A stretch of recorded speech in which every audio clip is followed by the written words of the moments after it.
नमस्कार साथियों, जैसा कि आप सभी को पता है आज स्पेशल एजुकेटर टीजीटी और जेबीटी का एग्जाम था चंडीगढ़ का।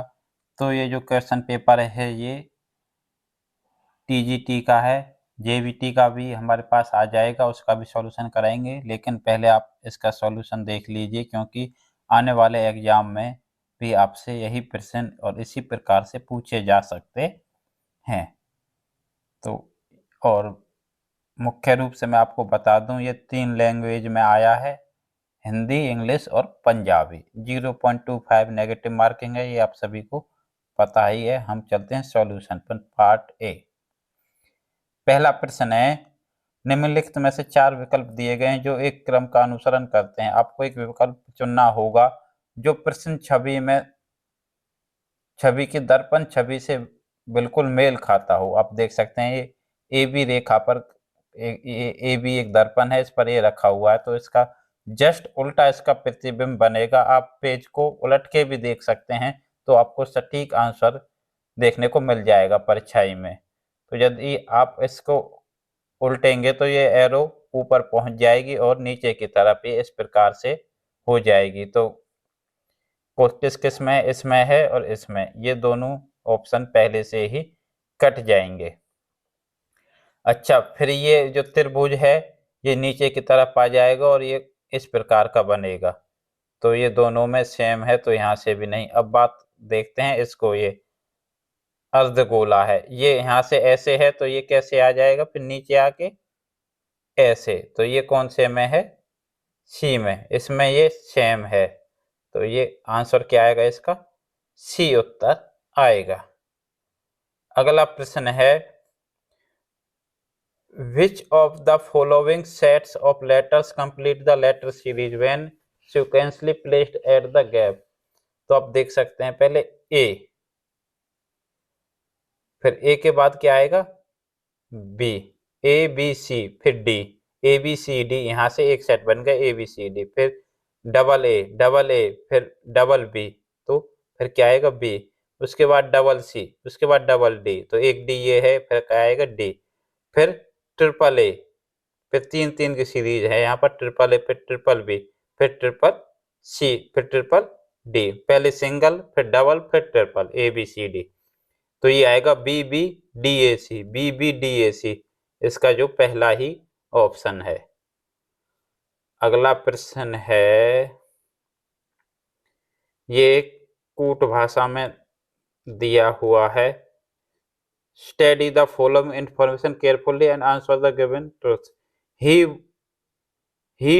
Who seeks truth is written as, ये ऐसे लिखा जाता है किसी कोड में। ट्रूथ इज कॉम्प्लिकेटेड टर्म ऐसे लिखा जाता है। तो पूछा गया है दी गई कूट में 2OX का क्या अर्थ है? अब 2OX ढूंढो किस किस में है। तो 2OX, यहाँ पर 2OX और इसमें 2OX, और किसी में नहीं है। अब इसमें कॉमन वर्ड देखो क्या है? इज, इज इसमें कॉमन वर्ड है, 2OX कॉमन है, तो इसका अर्थ क्या है? इज। तीसरे का बी, तीसरे क्या आएगा? बी। इसी प्रकार आपको परीक्षा में देखना है। अगला प्रश्न है चौथा, ट्रुथ, ये भी इसी से ही है। ट्रुथ के लिए कोड क्या होगा? अब ट्रुथ देखते हैं हम किस किस में है। एक सेकेंड, ट्रुथ यहाँ पर है ट्रुथ, और किस में है ट्रुथ? यहाँ पर है। तो अब इन दोनों में कॉमन देख लो, 3MX इसमें है, 3MX इसमें है, 2HE इसमें है, 2HE इसमें है, और 3KL है, ये में नहीं है, तो 2 कॉमन है, 3MX 2HE। अब आपको कैसे देखना है मैं आपको बताऊंगा। ट्रुथ 2 हैं इसमें, तो 3MX और 2HE किसी और में भी है क्या? 3MX इसमें भी है, तो इसमें ट्रुथ नहीं है, इसका मतलब 3MX इसका सही नहीं है। इसका क्या है? 2HE। तो ट्रुथ का क्या आएगा? 2HE, इसका जो कि पहला आंसर है।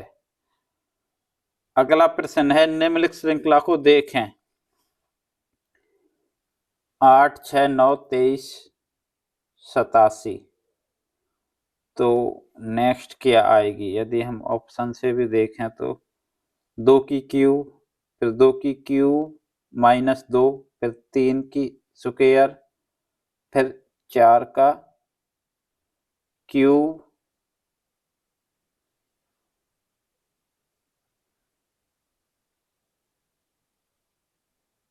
नहीं ऐसे तो नहीं आएगा।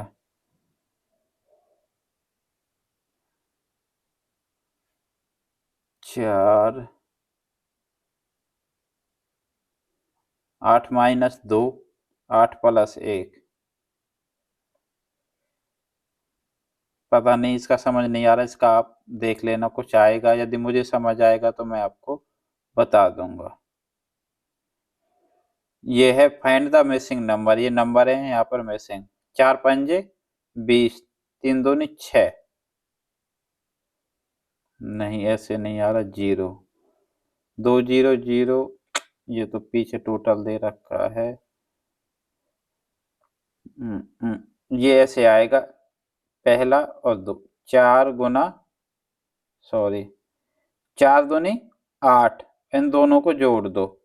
5 और 3 8, 8 - 8 0, 7 चौका 28, अब इन दोनों को जोड़ो। 4 और 3 7, 28 में 7 गए तो 21, 6 पंजे 30, 4 और 4 8, 30 में से 8 गए तो 22, 9 पंजे 45, 6 और 5 11, 45 में से 11 गए तो 34।